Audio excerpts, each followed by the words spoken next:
भगवान ने कहा अर्जुन तुम देख रहे हो भीष्म पितामह के पीछे दुर्योधन छिपा हुआ है, द्रोणाचार्य के पीछे दुशासन छिपा हुआ है, कृपाचार्य के पीछे शकुनी छिपा हुआ है। ये तीनों धर्मी कवच बनकर उन अधर्मियों की रक्षा कर रहे हैं। ये तीनों धर्मी कवच बनकर उन अधर्मियों की रक्षा कर रहे हैं। तो ऐसे में जरूरी है तीनों को मारो ताकि इसके पीछे का अधर्म भी मारा जाए।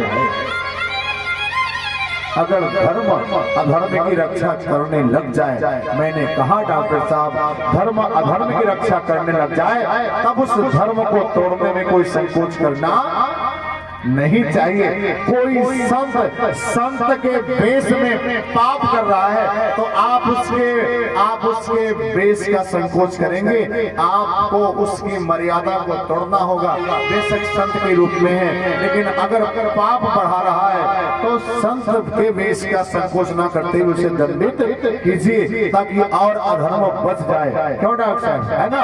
भगवान विष्णु ने ऐसा किया। मेघनाथ दूसरी कहानी है। मेघनाथ ने कुंभला देवी को खुश करने के लिए यज्ञ कर रहा था, लेकिन भगवान राम हनुमान जी अंगद आदि को भेजकर उस यज्ञ को नष्ट करवाए।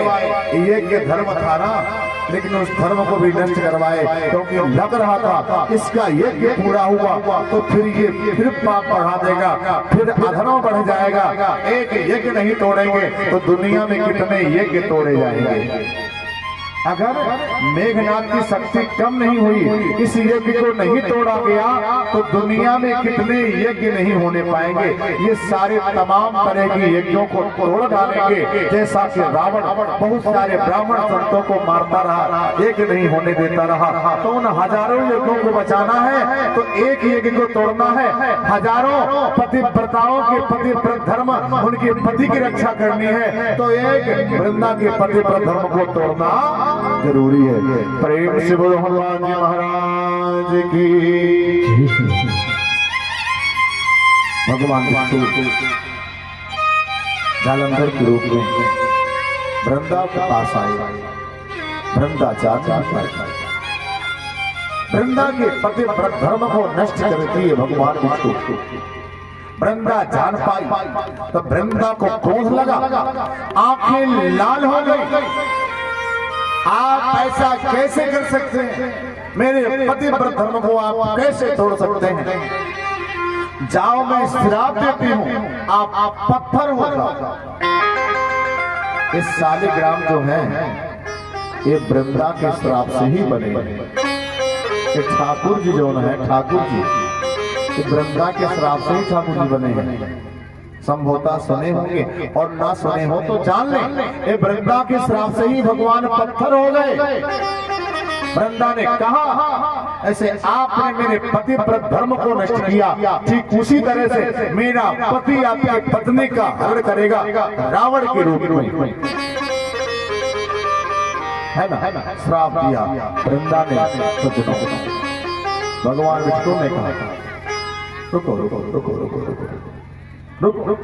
वृंदा ने कहा हम जानते थे कि आप धर्म करते हो, लेकिन आज आपको मैंने अधर्म करते देखा, आपको मैं कैसे भगवान मान। वृंदा ने कहा, भगवान ने कहा सुनो मेरी बात, सुनो। भगवान ने कहा वृंदा क्या तुम स्वार्थी हो? तुम स्वार्थी हो तो तुम्हारे पतिव्रत धर्म को तोड़ के मैंने गलत नहीं किया। तुम स्वार्थी अगर ना होते तो दुनिया की तमाम पतिव्रत स्त्रियों के पतियों की भी चिंता करते। जिन स्त्रियों के पति को तुम्हारा पति मार डाला, जितना खून बहाया, क्या उनकी चिंता तुमने कभी किया? क्या सपने में भी वो सारे दुनिया के लोग तुम्हें याद आए? क्या तुम्हारा पति और तुम ही पूरी दुनिया हो? दुनिया में और कुछ नहीं है, बस तुम्हारा पति और तुम ही दिन दुनिया हो, दुनिया में और कुछ नहीं है। मैं भगवान हूँ, तुमसे चिंता सबकी करनी है। अगर मैं सिर्फ तुम्हारी चिंता करता तो दुनिया में धर्म की स्थापना ना कर पाता। हमें चिंता सबकी है। अब बोलो, तूने अधर्म किया कि धर्म किया? वृंदा ने कहा, हाँ प्रभु, भूल हमसे हुई, गलती हमसे हुई, चरणों में गिरी, क्षमा याचना की, क्षमा मांगी, चरणों में वृंदा गिरी। भगवान ने कहा, अब मैं तुम्हें स्वीकार कर लेता हूं।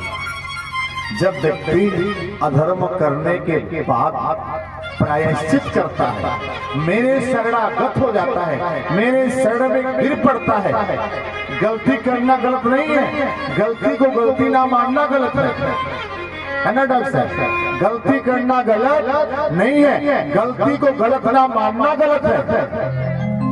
अगर व्यक्ति गलती को गलत मान ले, लेकिन कपट पूर्वक नहीं कि मुंह पे कह दे हाँ गलती है और मन में वही फिर रखी, फिर दोहराए।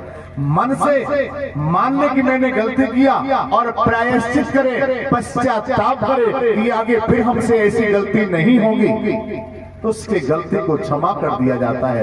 वृंदा जब शरणागत हो गई, चरण में गिर पड़ी, प्रभु अब ऐसा नहीं होगा। भगवान ने कहा, बस तुम शुद्ध हो गई, अब मैं तुम्हें स्वीकार करूंगा। तुम बनोगे तुलसी वृक्ष, तुम बनोगे तुलसी वृक्ष और हमेशा मेरे अंग संग रहोगी। तुम्हें हमेशा अपने साथ में रखूंगा वृंदा, तुम्हें मैंने स्वीकार कर लिया, तुम्हें हमेशा मैं अपने साथ रखूंगा। बिना तुम्हारे मैं भोग नहीं ग्रहण करूंगा। मेरे भगत 56 प्रकार का व्यंजन बना के मुझे परोसे, पर जब तक तुम वहां नहीं आओगी तब तक हम उस भोग को स्वीकार नहीं करेंगे। बिना तुलसी दल के भगवान भोग स्वीकार नहीं करते। प्रेम से बोलो हनुमान जी महाराज की। भगवान शंकर कहते हैं, देवी तो भगवान के अवतार लेने का यह एक प्रमुख कारण रहा जो कहानी हमने तुम्हें सुनाया, और दूसरा कारण सुनो। एक बार नारद जी भगवान विष्णु को श्राप दे दिए। माता पार्वती तो चौकई ही, भगवान वो तो बहुत बड़े भगत हैं, भगवान इतने बड़े भगत, नारद जैसा भगत भगवान को श्राप दे दिया। एक कैसे स्वामी नारद जैसे भगत श्राप दे दिए, ये कैसे? इसे आप सुनाओ, मैं सुनना चाहती हूँ।